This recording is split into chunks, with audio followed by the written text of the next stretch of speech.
lá. O castigo físico é uma preocupação no mundo. O Unicef trouxe a seguinte realidade: quase 400 milhões de crianças menores de 5 anos, ou 6 em cada 10 crianças nessa faixa etária em todo o mundo, sofrem com agressão psicológica ou castigo físico em casa. Tapa, soco, murro, sacolejos. E ainda segundo o Unicef, dessas, cerca de 330 milhões são punidas fisicamente. Comigo, a psicóloga Tatiane Medeiros. A gente estava conversando aqui sobre uma situação em pleno século XXI. O que assusta, preocupa e exige uma atenção de toda a sociedade. Não dá para explicar uma situação dessa, né, Tatiane? Dá para explicar. Dá para explicar? Dá para explicar. Porque é tão... Não dá para surreal. aceitar, mas dá para explicar, né? Porque um pai e uma mãe que chega a sacolejar, bater, dar soco, é uma pessoa que de alguma forma também sofreu uma agressão, né? Quando nós somos criança, a gente precisa do outro para constituir e para construir quem eu sou. E aí, nós precisamos da carícia e do reconhecimento do outro. O tapa, a agressão, o ir ali, né, o sacolejar, ele é uma carícia negativa. E tá mostrando ao outro, tá trazendo conclusões, talvez, de que eu não sou uma pessoa boa, ou que o outro não é uma pessoa boa. E aí, se lá na minha infância eu construí a minha personalidade assim, possivelmente eu vou ser um pai e uma mãe que vai educar através disso, né? Através dessa violência. Né? De alguma forma, essa pessoa que está educando assim, ela também sofreu uma violência e ela aprendeu possivelmente que o amor está relacionado a isso. Então, tem explicação, não tem aceitação, mas explicação tem. E aí, você viu até que eu conversei com o advogado, porque a gente tem leis para proteger, né, essas crianças. Como é que a gente muda isso, né? A gente está falando de século XXI, tecnologia de ponta, inovação sempre. Mas parece que quando se trata de ser humano lidando com outro ser humano, a gente travou, a gente recuou. Como mudar essa perspectiva, essa realidade? Através do tal autoconhecimento, que parece clichê. Exatamente, Tati. Né? Parece clichê, mas a gente muda isso olhando para as nossas emoções, olhando para as nossas experiências, para os nossos traumas e cuidando disso. Então, o que um pai e uma mãe pode fazer pelo seu filho é cuidar de si. É olhar para as suas emoções, é olhar para tudo aquilo que aprendeu lá na sua infância, aquilo que ela experienciou e tratar disso para que ela não reproduza isso na vida ali.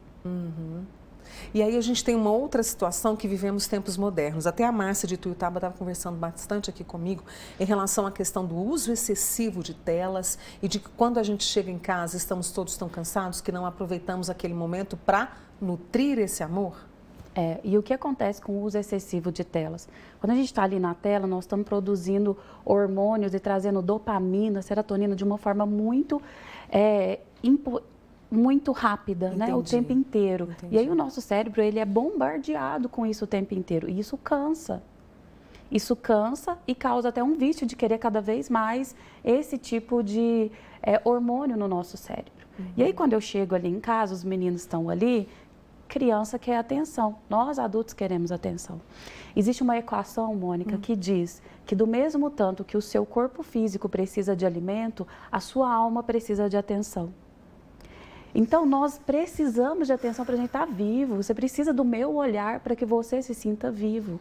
E quando a gente é criança, quanto mais criancinha, quanto mais bebê, mais carícias eu preciso, porque eu ainda não tenho um entendimento de eu mesmo buscar essa carícia. Então, eu preciso ali do papai e da mamãe me olhando e contando: que gracinha, que bonitinho, olha o que você fez. Nossa, para que eu me sinta vivo e para que eu construa o que lá na frente a gente vai chamar de autoestima, que é o conceito que eu tenho de mim e do outro.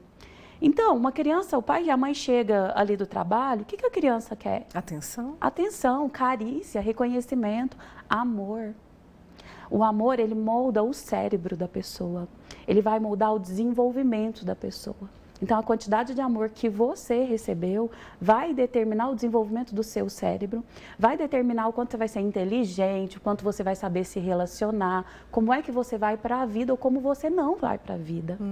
E aí, imagina isso no lugar negativo. Ao invés de receber amor, eu recebo murro, porrada, xingão, desqualificação. Que é agressão psicológica, você é burro, você é estúpido, você não pode Você é falar burro, nada. você é estúpido. O quanto isso afeta nesse conceito que eu estou construindo de mim. Então, se eu ouço meu pai, a minha mãe, ou as figuras parentais que estão ali, que são as mais importantes para mim, dizendo você é burro, como que lá na frente eu vou acreditar que eu não sou burro?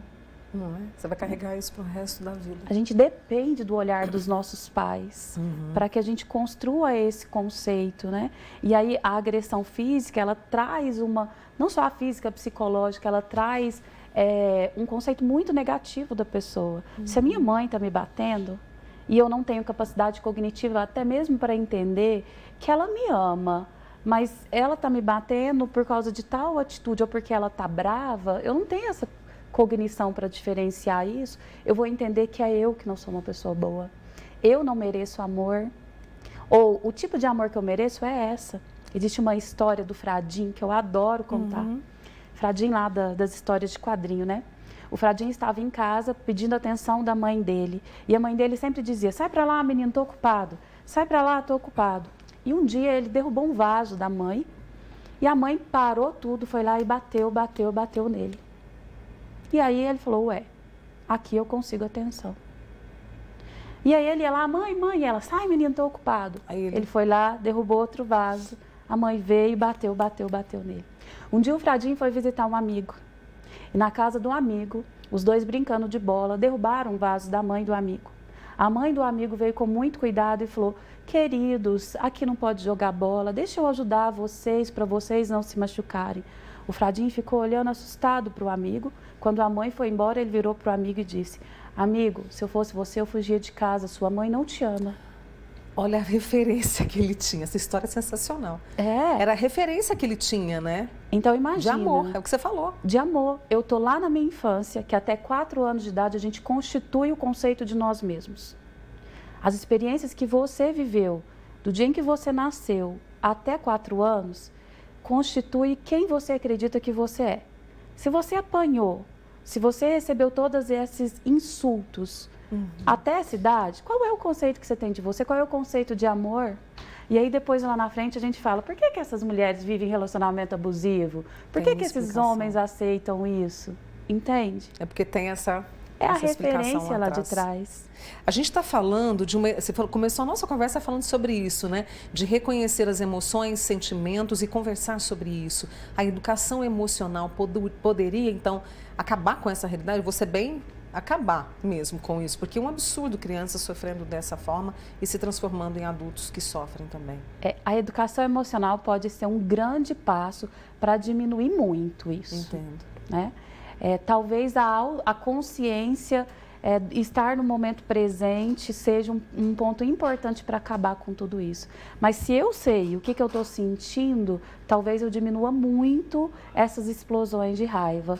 Até porque, às vezes, eu estou com um pouquinho de raiva assim, do meu chefe, eu não resolvo com ele.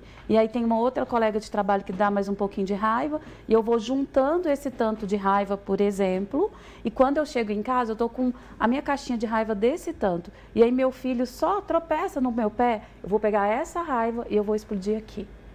Então a educação emocional poderia, sim, diminuir grandemente isso. Podia mesmo, né? Mari, dá tempo de eu fazer mais uma perguntinha para a Tati?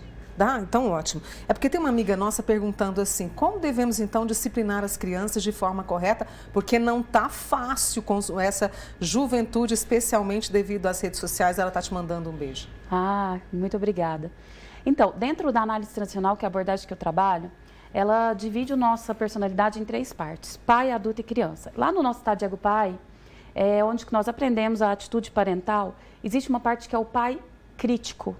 E existe o pai crítico negativo e o positivo. O positivo é uma forma de ser firme.